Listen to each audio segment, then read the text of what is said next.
Okay students, so now in this class we discuss our next topic of history from Mughal dynasty, that is Akbar. Students, Akbar the great, इसको Akbar the great क्यों कहा गया है?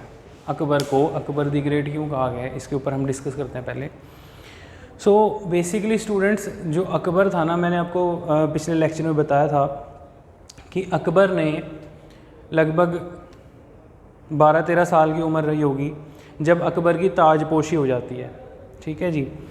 तो अकबर जो है बहुत जल्दी उसने अपनी लाइफ में ये चीज़ें देख ली थी कि बैटल्स कैसे लड़ी जाती हैं, पॉलिटिक्स कैसे होती है, पॉलिटिक्स इन द सेंस कि लाइक सामने वाले को कैसे कंट्रोल में रखना है, ठीक है, कैसे कहाँ पर अपनी सेना कैसे डिप्यूट करनी है और कैसे मंत्रिमंडल को चलाना है।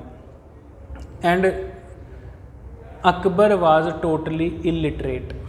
स्टूडेंट्स, अकबर जो था वो टोटली इलिटरेट था, अनपढ़ था, लेकिन एक बहुत बढ़िया एडमिनिस्ट्रेटर था।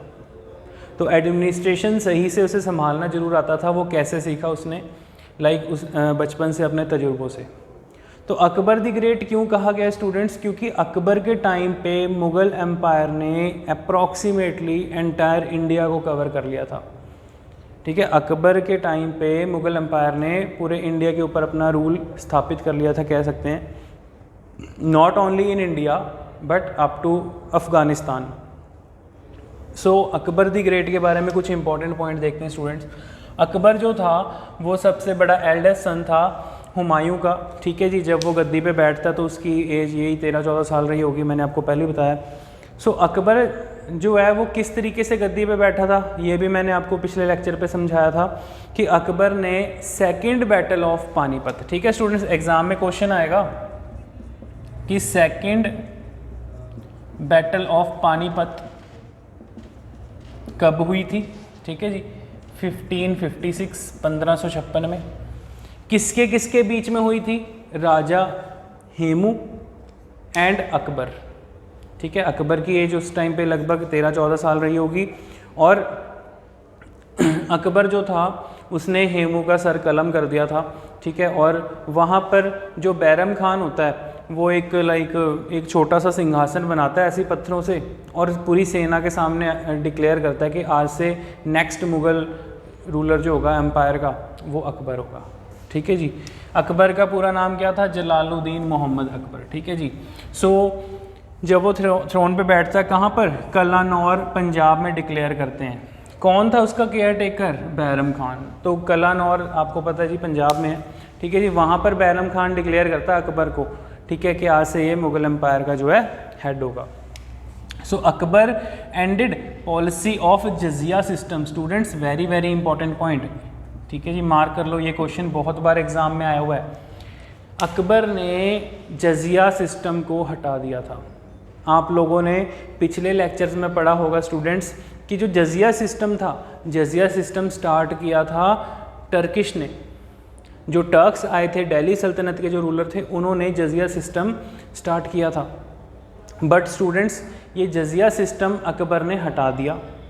जजिया सिस्टम क्या था? मैंने आपको बताया था लास्ट टाइम कि जजिया सिस्टम में जो नॉन मुस्लिम लोग होते थे उनको टैक्स पे करना पड़ता था। अंडरस्टैंड? तो जो टैक्स नहीं पे कर पाएगा उसको जो है मुस्लिम बनना पड़ेगा। अगर आप मुस्लिम नहीं बनना चाहते तो आप ये टैक्स पे करो। ठीक है, तो इस सिस्टम को, अब देखो यहाँ पर बात आ गई पॉलिटिक्स की, अकबर हटा देता है। बिकॉज अकबर क्या शो कर रहा है? अकबर शो कर रहा है कि वो बहुत ज़्यादा सेक्युलर काइंड ऑफ पर्सनैलिटी है। ठीक है, धर्मनिरपेक्ष, जिसके लिए जहाँ पर मुगल्स रह रहे हैं उनके लिए सभी रिलीजन्स इक्वल हैं। सो सबसे बड़ा कारण क्या था जजिया पॉलिसी हटाने का? स्टूडेंट्स, अकबर ने राजपूत रूलर्स की डॉटर हरखा बाई, जिसको जोधा बाई के नाम से भी जाना जाता है, उससे मैरिज की थी। ठीक है, किचवाहा राजपूत डायनेस्टी के रूलर थे, उसकी डॉटर से मैरिज करता है। देन राजपूत्स को खुश करने के लिए हिंदूज़ के ऊपर जो जजिया टैक्स होता है उसको हटा देता है। ठीक है, तो और अपनी आर्मी में ज़्यादा से ज़्यादा राजपूत रूलर्स को नियुक्त करता है। ठीक है, जो मनसबदार सेनापति सिस्टम होते हैं, ठीक है। अभी मनसबदारी सिस्टम क्या होता है उस पर हम आते हैं। सो अकबर ने फतेहपुर सिकरी शहर एक टाउन था बसाया था, ठीक है, और आगरा फोर्ट बनाया था स्टूडेंट्स, ठीक है जी। और आगरा में ही फतेहपुर सिकरी जगह का नेम है, वहाँ पर फतेहपुर सिकरी शहर को भी बसाया था, छोटा सा टाउन है, और आगरा में आगरा फोर्ट बनाया था, ठीक है जी। और अकबर ने हुमायूं टॉम्ब बनाई थी दिल्ली में, हुमायूं की आप कह सकते हो जो टॉम्ब है वो अकबर ने बनवाई थी, ठीक है। हुमायूं की डेथ तो हो जाती है जल्दी, देन हुमायूं जो है अपने लिए लाइक बेसिकली क्या होता है ना कि मुगल्स का जो सिस्टम था, मुगल्स अपने लिए मरने से पहले लाइक प्रॉपर अपनी कब्र बनवा देते थे, प्रॉपर गार्डन टाइप का, ठीक है, आप कह सकते हो कि बहुत बढ़िया रॉयल गार्डन बनवाते थे और वहाँ पर उनको जो है वो बरिड किया जाता था, दफनाया जाता था। तो हुमायूं टॉम्ब जो है किसने बनवाई थी? अकबर ने। हुमायूं टॉम्ब कहाँ पे है? दिल्ली में। एग्जाम में क्वेश्चन पूछा जा चुका है, ठीक है, आ सकता है, इंपॉर्टेंट है। फतेहपुर सिकरी जो है कहाँ पे है? आगरा में, ठीक है, वहाँ पर उसने आगरा फोर्ट बनवाया था। He started religious sect Din Ilahi, very very important point students. उसने रिलीजियस सेक्ट भी शुरू किया था। रिलीजियस सेक्ट क्या होता है स्टूडेंट्स? अकबर ने एक अपने लेवल पे नए किस्म का आप कह सकते हो एक धार्मिक मत, ठीक है, धार्मिक मत आप कह सकते हो। सेक्ट का मतलब होता है कि किसी मत या किसी पाथ को फॉलो करना, ठीक है, जो किसी धर्म से अलग हट के निकला हो, उसे आप कहेंगे सेक्ट। तो दीन इलाही, ये क्वेश्चन आया हुआ एग्जाम में, बहुत ज़्यादा इंपॉर्टेंट है। दीन इलाही जो है ये किसने शुरू किया था? अकबर ने। क्या था? एक रिलीजियस सेक्ट था। बेसिकली अकबर ने क्या किया जी, अपने दरबार में सभी रिलीजन्स के धर्म गुरुओं को इनवाइट किया, ठीक है, हिंदूज़ के, मुस्लिम्स के, क्रिश्चियंस के, जैन्स के, बौद्ध के, इस्लाम के, उन सब से रिलीजियस डिस्कशन करना, ठीक है। तो अकबर की जो पॉलिसीज़ थी, ठीक है, वो क्यों फेमस थी? क्योंकि उन सब के साथ डिस्कस करना रिलीजियस पॉइंट्स ऑफ व्यू पे, कि रिलीजियस पॉइंट ऑफ व्यू को लेके लाइक किसके धर्म में कौन सी चीज़ अच्छी है, ठीक है, कौन सी चीज़ हमको अडॉप्ट करनी चाहिए दीन इलाही के लिए। तो उसने अपने टाइप का एक नया सेक्ट बना दिया, दीन इलाही। और इसको सबसे पहले किसने अडॉप्ट किया था? सबसे पहले दीन इलाही को अपनाया था स्टूडेंट्स बीरबल ने, जो अकबर के दरबार में उसका बहुत ख़ास सलाहकार था बीरबल, आप सबको पता होगा। तो अकबर के दरबार में टोटल 9 जेम्स, ठीक है जी, 9 जेम्स का मतलब है 9 रत्न। जेम्स मीन्स क्यों कहा गया है, नवरत्न क्यों कहा गया है? अकबर के दरबार में खास 9 दरबारी उसके कोर्ट में मंत्री थे, ठीक है, उनको 9 जेम्स कहा गया, ठीक है। मैं आपको जो PDF प्रोवाइड करूँगा उसमें सब दे रखे हैं, लाइक तानसेन एक बहुत बड़ी, आपको पता है जी, म्यूजिशियन था, जो राग लगाता था तो दिए जल जाते थे और बारिश होने लग जाती थी, ठीक है जी।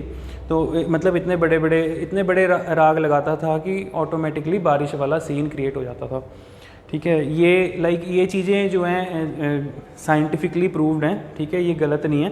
तो मतलब कि उसके राग में इतनी ज़्यादा आप कह सकते हो, इतने लंबे राग लगाता था, इतने बड़े ख्याल वो गाता था, ठीक है जी, क्लासिकल म्यूजिशियन था बहुत बड़ा।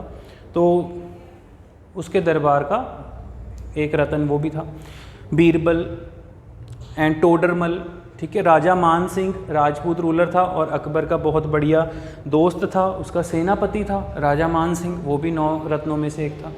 अबुल फजल फैज़ी उसके दरबार में बहुत बढ़िया कोर्ट पोइट थे, बहुत अच्छे राइटर थे, ठीक है जी, जिन्होंने अकबरनामा लिखी थी, ठीक है। ये आगे हम बाद में डिस्कस करेंगे स्टूडेंट्स। नेक्स्ट पॉइंट है जी दशाला सिस्टम। टोडरमल भी अकबर का एक 9 रत्नों में से एक रत्न था, मतलब कि उसके दरबार में 9 खास दरबारियों में से एक दरबारी टोडरमल भी था। तो टोडरमल ने स्टूडेंट्स दशाला सिस्टम, बंदोबस्त सिस्टम, एक ही चीज़ है, दशाला सिस्टम कह लो या बंदोबस्त सिस्टम, इसको स्टार्ट किया था टोडरमल ने। ये जो रेवेन्यू पॉलिसी थी ये शेरशाह सूरी से ही अडॉप्ट की थी। शेरशाह सूरी ने भी दशाला सिस्टम स्टूडेंट्स स्टार्ट किया था। दशाला सिस्टम क्या था? Basically it was a tax collection system के 10 साल का इकट्ठा टैक्स, ठीक है जी। दशाला सिस्टम मीन्स कि लाइक जो पीजेंट्स हैं, किसान हैं, ठीक है, या फिर जो लोग भूमि के ऊपर लैंड टैक्स वगैरह देते हैं, भूमि कर देते हैं, उनको 10 साल का इकट्ठा सिस्टम देना होगा। जब आप कह सकते हो अच्छी फसल हो जाएगी, अच्छी अनाज हो जाएगी, तो उनको 10 साल का जो है टैक्स पे करके देना पड़ेगा। ठीक है, एकदम से सारा आप कह सकते हो कि लाइक टैक्स नहीं पे करना, हर साल टैक्स नहीं पे करना। तो आपके पास मान लो किसी साल अगर अच्छी रेनफॉल नहीं हुई है, अच्छा कोई प्रोडक्शन ऑफ एग्रीकल्चर नहीं हो रखा है, तो आप जो है दशाला सिस्टम के अकॉर्डिंग ईजिली अपने अकॉर्डिंग टैक्स दे सकते हो। ठीक है जी, तो ये रेवेन्यू कलेक्शन किसने किया था? टोडरमल ने। अंडरस्टैंड, आई होप स्टूडेंट्स आपको समझ में आ गया होगा। सो एक अकबर ऐसा रूलर था स्टूडेंट्स जिसको कि हिस्टोरियन बहुत बार कंपेयर करते हैं अशोका से। ठीक है जी, अशोका कौन था स्टूडेंट्स? गुप्त डायनेस्टी का, मौर्य डायनेस्टी का, चंद्रगुप्त मौर्य का बेटा था। ठीक है जी, और अशोका जो था उसकी जो पॉलिसीज़ थी वो भी कुछ कुछ ऐसी ही थी, या आप कह सकते हो कि अकबर की जो पॉलिसीज़ थी वो अशोका से कुछ इंस्पायर हो रही थी। लाइक क्यों कंपेयर किया गया है? क्योंकि अशोका ने भी स्टूडेंट्स आपको पता होना चाहिए कलिंगा वॉर लड़ा था, जिसमें कि लाखों लोग मरे थे उस वॉर में। सेम अकबर भी जो था पहले बहुत क्रूर शासक होता है, आप कह सकते हो बहुत सारी वॉर्स वगैरह इसने लड़ी, राजपूतों के खिलाफ वॉर्स लड़ी, और बाद में जो है अपने आप को सेक्युलर शो कर रहा है, बाद में जो है ऐसी पॉलिसीज़ बना रहा है जिसमें जजिया सिस्टम को एबॉलिश कर दिया। ठीक है, बाद में अपनी आर्मी में, अपने कोर्ट में जो है राजपूत्स को नियुक्त कर रहा है। तो मीन्स कि कुछ हिस्टोरियंस कंपेयर करते हैं। ठीक है, अलग अलग टाइप के हिस्टोरियंस आपको पता है हिस्ट्री में आते रहते हैं। ठीक है, ये हम आगे भी डिस्कस करेंगे। तो ये कुछ बेसिक पॉइंट्स हैं स्टूडेंट्स, आप नोट डाउन कर लो, देन टेक योर टाइम। हाँ जी स्टूडेंट्स, आगे देखिए। नेक्स्ट आगे हम डिस्कस कर रहे हैं अकबर के दरबार में जो खास उसके नौरत्न थे। सो सबसे पहले अबुल फजल एंड फैज़ अब्दुल। अबुल फजल कौन था? बहुत बड़ा राइटर था, उसने बुक लिखी थी अकबरनामा। अकबरनामा मीन्स अकबर की बायोग्राफी, अकबर की जीवनी। ठीक है जी। और फैज़ी अबुल कौन था? ये अबुल फजल का ही ब्रदर था। ठीक है जी, और बहुत बड़ा हिस्टोरियन था और teacher of his son, means कि अकबर के बेटे सलीम का टीचर भी था। ठीक है।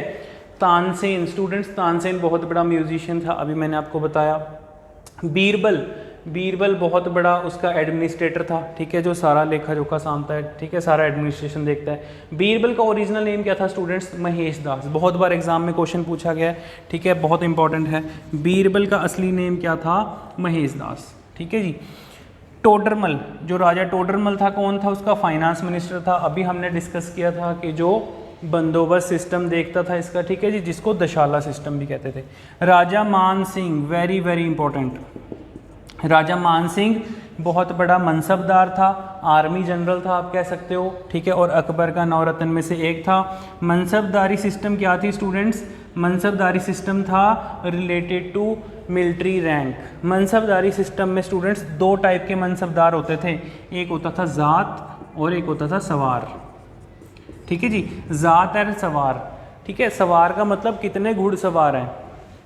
सवार का मीनिंग यहाँ पे क्या है? वो वाला मनसबदार जिसके अंडर 1000 घुड़सवार हैं, 5000 घुड़सवार हैं, तो वो उतने घुड़सवार सैनिकों का हेड है, उसे कहते थे सवार। और ज़ात होता था लाइक बड़ा रैंक के, जिसके अंडर 10,000 इन्फेंट्री है, जिसके अंडर 15,000 की इन्फेंट्री है, जो पैदल सेना वाली है। ठीक है जी, वो ज़ात हो गया कि इतना बड़ा मनसबदार है। ठीक है जी, तो मनसबदार का सबसे बड़ा हेड कौन था? राजा मान सिंह।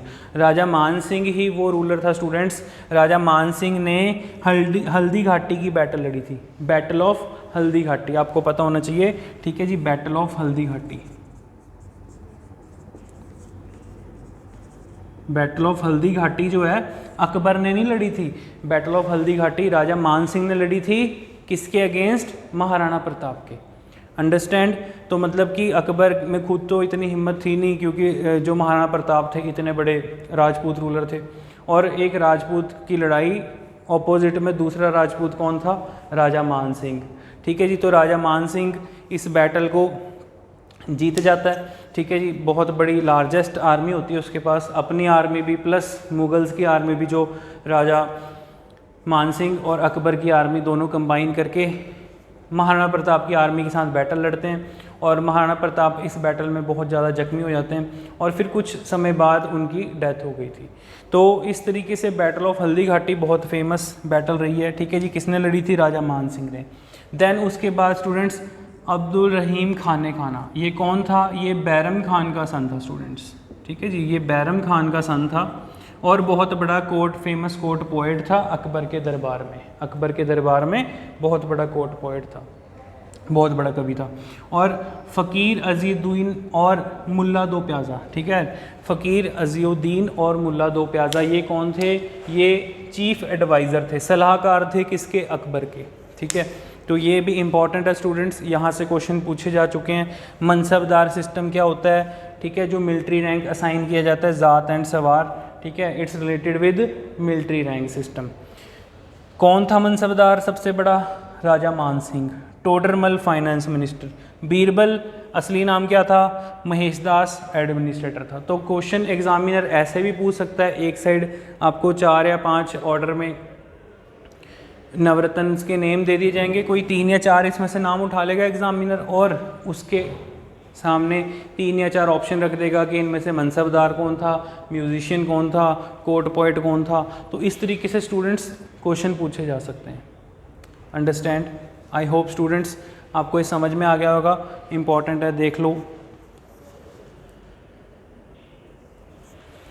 देन इसके बाद स्टूडेंट्स अकबर के बाद नेक्स्ट रूलर बनता है जहांगीर।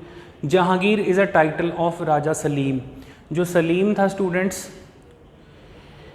राजा सलीम जो है बहुत, आप ये कह सकते हो कि बहुत लंबे समय बाद पैदा होता है अकबर के घर में और अकबर इसके लिए जो है आप कह सकते हो पैदल चल के गया था मिन्नतें मांगने के लिए अजमेर शरीफ में, ठीक है, मोइनुद्दीन चिश्ती की दरगाह में, ठीक है। ये एग्ज़ाम में खैर नहीं पूछा जाएगा, आपको थोड़ा सा ऐसी एक्स्ट्रा नॉलेज दे रहा था, बट स्टूडेंट्स एग्ज़ाम में क्वेश्चन पूछा जाएगा जहांगीर के ऊपर कि जो जहांगीर था उसका ओरिजिनल नेम क्या था? राजा सलीम। और जो राजा सलीम था स्टूडेंट्स, उसके टाइम पे कौन से उसके ख़ास दरबार में पेंटर था? ऐसे क्वेश्चन पूछे जाते हैं, ये क्वेश्चन पूछा गया, ये आगे हम डिस्कस करेंगे अभी तो, लेकिन मैं आपको थोड़ा सा राजा सलीम के बारे में समझाता हूँ। तो जो राजा सलीम था, या आप कह सकते हैं जहांगीर, स्टूडेंट्स जहांगीर जो है राजा सलीम अनारकली के साथ मैरिज करना चाहता है, लेकिन अकबर को ये चीज़ बर्दाश्त नहीं होती और अकबर जो है अनारकली को ज़िंदा ही दीवार पे चिनवा देता है, ठीक है। देन अनारकली की डेथ के बाद सलीम बिल्कुल भी एडमिनिस्ट्रेशन में कोई पार्टिसिपेशन नहीं, बिल्कुल भी एडमिनिस्ट्रेशन के ऊपर कोई ध्यान नहीं। इस चीज़ को देखते हुए जो अकबर था सलीम की मैरिज नूर जहाँ से करवा देता है। स्टूडेंट्स ये क्वेश्चन पूछा गया है, ठीक है। जो जहांगीर था उसकी मैरिज किसके साथ हुई थी? नूर जहाँ, ठीक है जी, नूर जहाँ। और नूर जहाँ का ओरिजिनल नेम क्या था? मेहरुनिसा, मेहरुनिसा, ठीक है। नूर जहाँ से उसकी मैरिज करवा देता है। सो जो रियल एडमिनिस्ट्रेशन माना जाता है जहांगीर के टाइम का, वो नूर जहाँ को समझा जाता है, क्योंकि नूर जहाँ बहुत ज़्यादा आप कह सकते हो एडमिनिस्ट्रेशन कंट्रोल को लेके एक्टिव थी, ठीक है जी। और जहांगीर के दरबार में एक बहुत फेमस पेंटर था स्टूडेंट्स, पेंटर, उसका नाम क्या था? बहुत बार एग्ज़ाम में क्वेश्चन पूछा गया है, ठीक है, नोट कर लो स्टूडेंट्स। जहांगीर के दरबार में बहुत बड़ा पेंटर मंसूर, ठीक है जी, मंसूर बहुत बड़ा पेंटर जहांगीर के दरबार में। सो ये बेसिक क्वेश्चन जहांगीर में से पूछे जाते हैं, ठीक है। आप ये 2 पॉइंट नोट कर लो, वेरी वेरी इंपॉर्टेंट।